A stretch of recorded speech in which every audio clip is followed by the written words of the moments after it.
Guys, hello, welcome back. Meron akong ipapakita na mga gamit galing Japan, mga pinabili at yung iba ay pasalubong. Ito, KitKat. Ito, KitKat din. So yummy. Thank you sa nagbigay. Ito, meron din tayo nito. At saka ito, Perfect Whip Beauty Pum. Ito, dalawa to. Dalawa tong pinabili natin sa Japan. Pinautang. At ito daw, napanood ko sa YouTube, best daw to.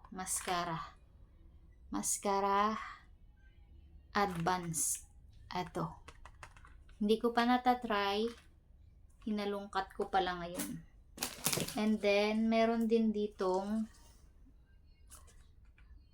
Pure UV SPF 50. Ito siya. Dalawa rin siya. Kasi sabi nila maganda daw to. Kaya nagpabili rin ako ng dalawa.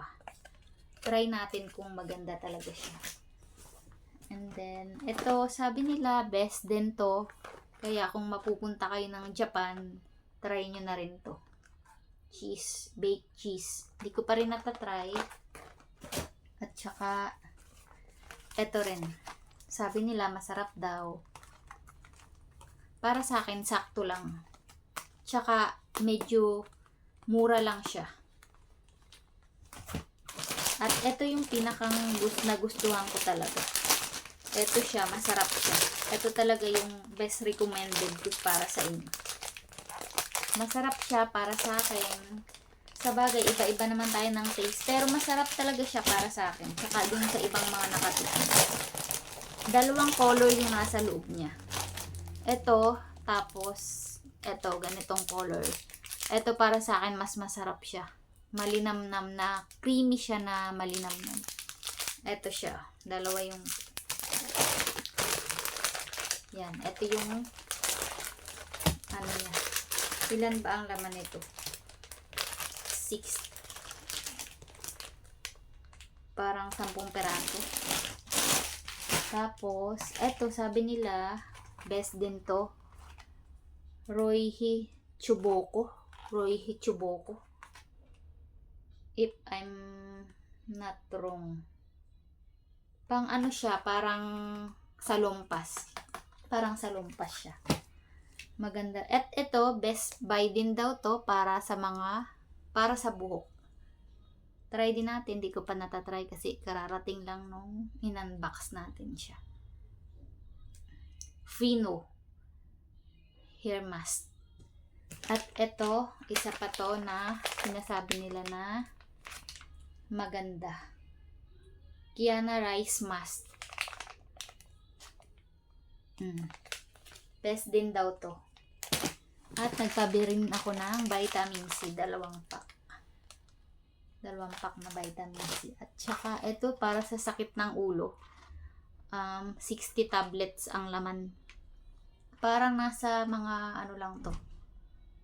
200 something sa peso.